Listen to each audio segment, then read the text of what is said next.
My grandpa asked in surprise. Buddy, why did you come by taxi? What happened to the BMW we gave you for your 21st birthday? Before I could answer, my mother smiled and said, that car belongs to his sister now. My grandpa stayed silent for a moment, deep in thought, and what he did next made me truly proud of him. My name is Wade. I'm 26, the oldest grandchild, the quiet fixer in a loud family. If something wobbles, I shim it. If someone forgets a birthday, I drive across town with a cake and a Sharpie. I run a small workshop in a rented garage where I hand paint Christmas ornaments, glass robins, tiny cabins with frosted windows, little snow globes that don't leak if you seal them right. My hands smell like lacquer most days. I like checklists, coffee that tastes like pennies, and the feeling of a straight paint line when my wrist doesn't shake. People think I'm patient. The truth is, I'm conflict allergic. I learned early that a calm voice and a credit card solve most family emergencies faster than any argument.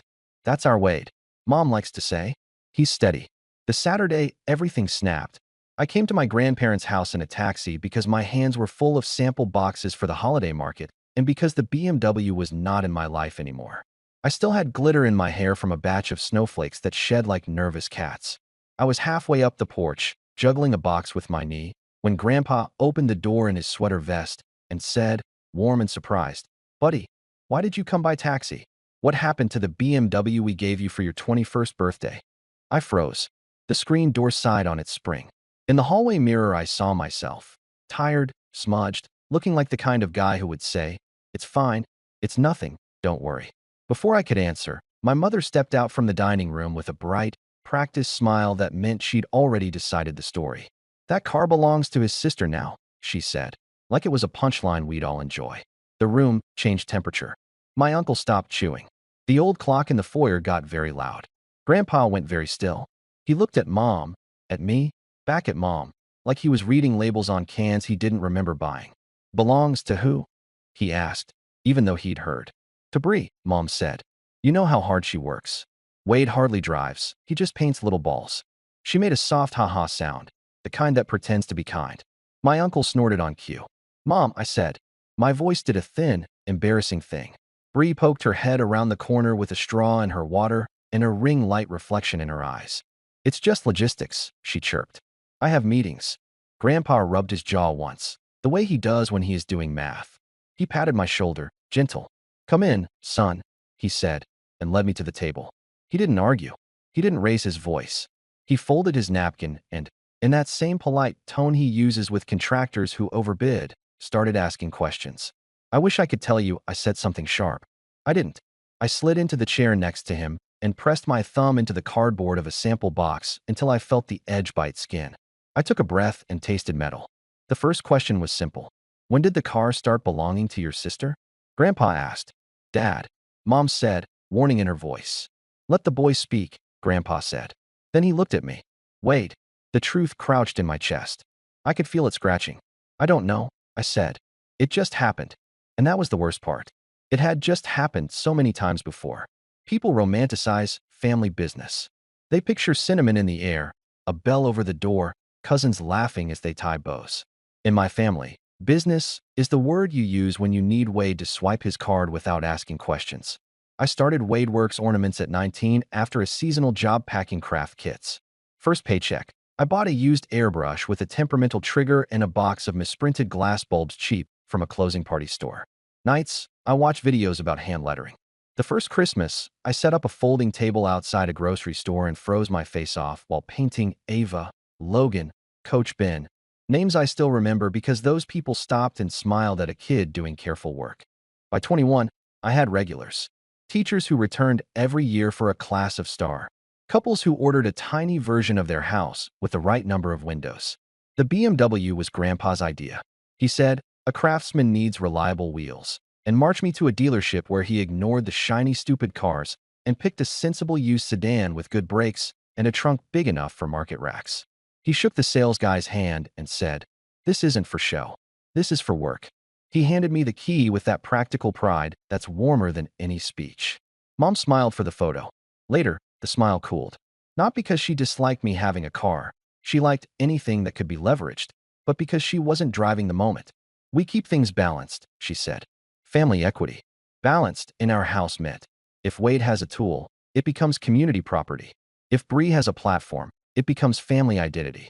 Bree is 22, charismatic, and, as mom says, front of house. Translation, she posts things. She talks into cameras like they're people, and people talk back. Once in high school, she got a free pair of leggings for a brand shoutout, and you would have thought she discovered penicillin. The creep started small. Bree needed a ride to a collab. Bree needed to borrow the BMW just for the weekend. Mom needed the business debit card for a little ad spin to help everyone. She asked for logins so I can support you with marketing. I said yes because saying no in our house felt like slamming a door in a library. Everyone hears, everyone acts offended. Then came the first loan. Mom called while I was sealing a dozen tiny reindeer. Honey, she said in her sugar voice, your father's hours got cut this month. Could you front the mortgage? Just until the tax return. I did it. 1,800 plus fees. The next month, adjust this once for utilities. Then, we'll square it when Bree's brand deal hits. It never hit, but they kept reminding me we were a team. You're the entrepreneur, Mom would say. Write it off. Meanwhile, the BMW started living at Bree's. She posted mirror selfies with my baby, like the car came from the content gods. When I asked to use it for a market across town, she said, ugh, I already have shoots. You work in a garage. She said it without malice, like weather. Like announcing it might rain. When I pushed harder, Mom sighed like I was unreasonable. You hardly drive, Wade. Uber is a business expense. Bree has meetings. So I took Ubers to load ins. I hauled boxes in the trunks of drivers who looked at me like I was building a nest. I told myself not to be petty. I poured the resentment into holly leaves and clean lines. I promised myself Christmas would fix it, sales would spike, the numbers would excuse the fog. The fog thickened. Charges hit my card I didn't make. $249 for a promoted post package, family growth. $119 for influencer boost. $87 here, $63 there. My business card was linked to a family marketing account Bree set up. When I confronted her, she blinked. The brand has to grow. What brand? I asked. The brand is me painting until my shoulders hurt. Don't be selfish. Mom cut in from the doorway. Your sister's bringing eyes to your little shop. That's priceless. I started tracking everything. A spreadsheet at 2 a.m., breath fogging in the cold garage because the space heater kept tripping the breaker. Line by line. Mortgage transfers, ad charges, gas for a car I didn't have, gifted inventory for reach, refunded custom orders Bree promised on my behalf because we need to be generous for audience trust. I added it twice because I didn't believe it the first time. The family chat is called Hearth and Home, which is funnier if you like pain. Mom announced, Thanksgiving plan. Everyone contributes $300 for catering. Bree can't. She's investing in content. Wade will cover for her. He also owes us for the car insurance. I typed and erased 10 responses. Finally, I wrote, I've covered a lot. I need the BMW back. Also, please stop using my card. Mom replied instantly, ungrateful. Your grandpa gave that car to our family. We decide what's best. Bree dropped a heart on Mom's message and a selfie captioned, on the grind. Dad sent a thumbs up emoji. The universal sign for, I don't want to be here. That week, my bank pinged, overdraft. My shop rent auto debit hit after another ad charge cleared. I slept on the workshop floor that night because going home felt like losing ground. I listened to the office clock tick and made promises to the ceiling. This is the last time I carry everyone. I will say something. I will. 2 days later, Grandpa's table. Roasted chicken. Soft rolls. Peas with butter that taste like childhood. He passed the peas. So, he said like asking the weather, the car. Mom jumped in. Dad, don't make this a thing. Grandpa smiled in a way that didn't move his eyes. I'm just asking for the story. Bree stirred her water with a straw. It's simple. I'm using it more. Grandpa looked at me. And you, son? Do you agree it's simple? The only word that came out was small but solid. No. It didn't fix anything. But it changed me. The next morning, Mom added me to a new chat called Holiday Strategy. It had color-coded cells and percentages that looked like a ransom note. Mom, family booth this year. Bree films. Wade produces. Dad manages logistics. Profit split. 60% Bree, marketing, 20% family fund, house bills, 20% Wade, materials. I stared until the numbers blurred. There it was, theft dressed as teamwork. Me, no. My booth. My products. I'll pay for help. I'm not giving 80% away. Mom, we raised you. Bree. Also need the Square reader. I connected my account, so payouts hit my wallet quickly. Easier for everyone. Easier for everyone. Except me. I didn't argue in paragraphs. I opened a new tab and started a list titled Everything I've Paid For. It was longer than I could hold in my head. The total sat there like a dare. And that's when the ground shifted under my feet and I realized I could either be the bank or the business. I couldn't be both. I called Grandpa. I need advice, I said. My voice sounded borrowed. Come over, he said. No questions.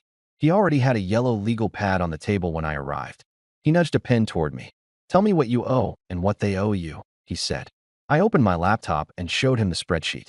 Mortgage transfers. Utilities just until tax time. Add packages I never approved. Gas. Insurance I didn't use. Inventory gifted to influencers who never tagged us. Refunds Bree issued without asking because we need goodwill. He listened without interrupting, just making a single tick for every $100, methodical as a metronome. When I finished, he looked at the page and then at me. You've been subsidizing their lifestyle, he said. They're calling it love to make it go down smooth. Something in me unclenched because he named it and because he didn't use fancy words. He said theft without saying theft. He poured coffee. Okay, he said. Here's what we do. That night, I changed every password. I unlinked every device. I closed the joint account Mom had forgotten to step off. I ordered a new Square reader. I drafted a PDF titled Record of Transfers, Unauthorized Charges, and Inventory Losses. Then I sent one message in Holiday Strategy and one in Hearth and Home. Me. Here are receipts for everything I've paid to the house since last year, plus business charges taken without consent. Total, $8,742.19. I will not fund your bills this winter. I will not use Bree's marketing. I will not split profits. Return the BMW by Friday 5 p.m., or I'll report unauthorized use of a business asset.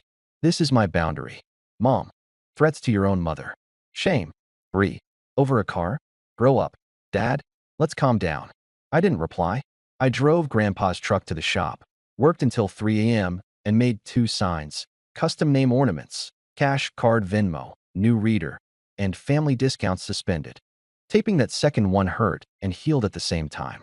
Friday at 5:23, the BMW wasn't in my lot. At 5:26, I clicked Report Vehicle Misuse with my insurer and sent the PDF to the family plus my aunt, who's a paralegal, and Grandpa. Subject line, Record for Business Files. My phone lit up like a slot machine. Mom, how dare you involve outsiders? Bree, you ruined my weekend. Me. Return the car, or I proceed. At 7:11 p.m., headlights swung into the lot. Bree stepped out, tossed the keys like she was discarding gum, and wouldn't meet my eyes. The tank's low, she said. I needed it. There was a new scratch along the rear door. I took photos. I said nothing. She ordered an Uber and left. The lot went quiet except for the cheap banner I'd hung flapping against its grommets. I put my forehead on the cool roof of the BMW and shook. Relief, rage, grief, all braided. Then my phone buzzed. Grandpa, proud of you. Come by tomorrow. I slept 4 hours and went to the market before dawn. December markets are a battlefield of smiles. You're freezing, your feet ache, your brain whispers that you underpriced everything. But that first weekend after I drew the line, I felt light, like I'd put down a box I didn't realize I was carrying. Grandpa showed up at 9 sharp in his old wool coat. He bought 6 ornaments he didn't need. He handed me a thermos of coffee and took the spare stool behind the table, commenting on my lettering like a baseball announcer. Good curve on that G. He didn't mention Mom. He didn't have to. By noon, I'd sold out of the dog bone ornaments. A woman asked for Milo with a tiny heart. While I wrote, my phone vibrated nonstop with Mom's alternating guilt and fury. Mom, you embarrassed us with that email. Mom, if the insurance goes up, you're paying. Mom, we're family. Families share. I muted the thread and painted Milo clean and small. At 2, Dad drifted up to the booth with his hands in his jacket like they weren't allowed out. Your mother's upset, he said to the air near my ear. I know.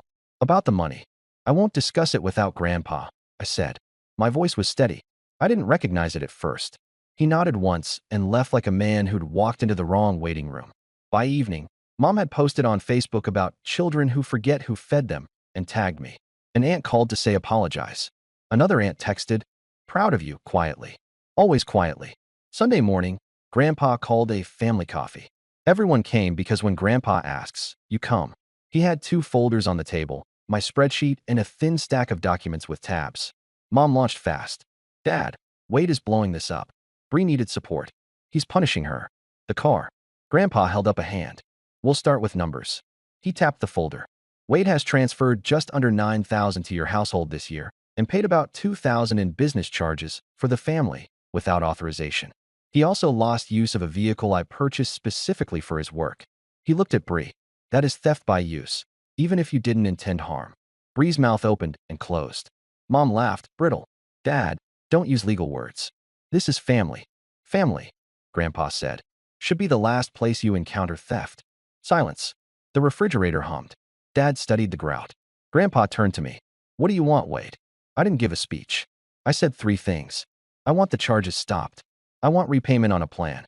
And I want a boundary. My business is mine. Grandpa nodded. Good. He slid the thin stack to me. And I want you safe. Years ago, I set aside a small trust meant for family needs. After watching how needs have been defined here, I've reassigned it to you for the business. It's not a fortune. It's enough for a proper lease and a second workbench. Mom's chair scraped loud. You can't reward his tantrum, she said. Color climbed her neck. You're encouraging selfishness. Grandpa's eyes were kind and unmovable. I'm encouraging work, he said. And boundaries. Dad tried a middle path. Maybe Wade could still contribute to the house after things stabilize. No, I said. Quiet. Firm. I won't fund the house. If you need help, I'll bring groceries when I can. That's where it ends. Mom pointed at me, fingers shaking. You owe us. We raised you. You raised me to be useful, I said. I'm choosing to be respected. Bree's voice came small. So where does that leave me? I was counting on, collabs. If you cut me out, my engagement. If your brand needs your brother's money to exist, Grandpa said gently. It isn't a brand. It's dependence. Bree looked like she might cry, then got mad at herself for almost crying. Whatever, she said. I'll figure it out. I hope you do, I said. And I meant it. No dramatic ending. No group hug. I took the folder and went back to the workshop. That week I signed a short lease on a corner unit with big windows you can clean from the inside. I moved my racks at night with help from my neighbor, a night shift nurse who refuses cash and accepted a Best Neighbor 2025 ornament instead. I printed a clean window sign with store hours and custom orders welcome. I posted one video. Hands only, no face. Just me dotting snow on a tiny blue mailbox. It got 100 likes from strangers and 1 from Grandpa, who doesn't even have an account, which means my cousin showed him how, and he pressed the heart on purpose.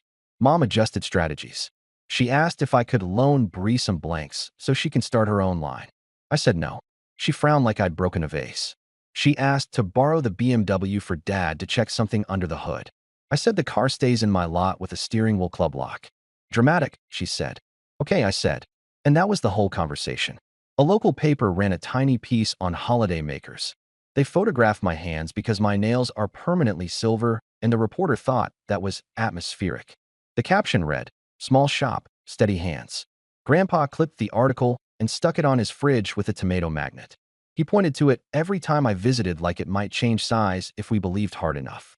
On Christmas Eve, I closed early and took a box of seconds to the senior center, paint smudges and crooked hats, ones I'd never sell. The manager cried and said, These are perfect to us. On the way home, I drove past my parents' house. Through the window, Bree filmed by the tree, smile wide, lights perfect. For a second, I ached for a version of us that never existed. Then I kept driving. I had cocoa to make and a shop to open in the morning. January was quiet. Quiet is how you hear yourself think. I used the trust to fix a leak, buy a proper spray booth, and hire a high school kid named Jess for afternoons. Jess labels straighter than I do and tells me when my display looks like a dad's shelf, which is apparently an insult and a compass. We laugh a lot. Mom still sends occasional probes. Family dinner? Bring ornaments. I don't go? I reply, can't. Shop hours, which is true and also boundary language. Sometimes she replies with a thumbs down. Sometimes nothing. Dad came in twice and bought Fisherman 1989 ornaments with cash. He stood like a man on a boat he didn't trust. Your grandpa's proud, he said. He says you did right. I wrapped the boxes and said, good. Bree posted a rebrand video in February. Lifestyle, thrifting tips, apartment resets. She didn't ask for blanks again. She came in once, bought a tiny camera ornament for a friend, and paid full price. We didn't hug. We didn't fight. We were just 2 adults at a counter. It felt like a start. Customers started telling me their own boundary stories while I lettered names. A nurse who stopped paying her brother's tickets. A son who reclaimed a pickup used as a family Uber. A grandmother who said no to being the holiday ATM. They left with ribbons and lighter shoulders, like the ornament weighed something before it weighed nothing. On a Tuesday, Grandpa sat in the back with a crossword and said, without looking up, "Work is long but honest." That beats applause. I kept painting and realized I was breathing easier than I had in years. Boundaries look mean to people who benefit from you having none. They call your no a betrayal. They say you've forgotten where you came from. They make being used sound like being loved. I used to fall for that. I don't anymore. Saying no didn't shrink my life. It made room. I sleep. I eat food on plates instead of over a trash can in the garage. I stop by the senior center with a small box of not perfects every month. Jess talks about math tests and playlists while she packs. I call things what they are. I say, I can't do that. And I don't explain like a hostage negotiator. My relationship with Mom is accurate. She invites. I decline. When we talk, I keep it on the weather in her garden. When she tries to slide money into the sentence, I step over it. Dad hovers between us like a moth trying to pick a lamp. Bree is figuring herself out on camera. Good for her. What Grandpa did after that quiet moment at the table was more than paperwork. He did not rescue me. He stood beside me while I rescued myself. He looked at me like I was already a man doing a hard, ordinary thing, and that look made the ground under my feet feel real again. I thought love meant paying any bill with family scrawled in the memo. Now I think love looks like a chair pulled up beside you and hot coffee while you make a list of what you can and cannot give. Love doesn't spend what isn't offered. Love doesn't rename theft to make it palatable. Wait. I make small, breakable things that somehow last. I will help when I can, gladly, freely, with both hands. But I won't be anyone's bank. I won't be guilted into sponsoring the version of me they prefer, a silent wallet with paint under his nails. I won't let myself be used again. That's the line. It's not moving. And if someone calls that selfish, fine. I know what it costs to say yes to everything. I like what my no has bought me better. Time, quiet, steady hands, and a life that feels like it's mine.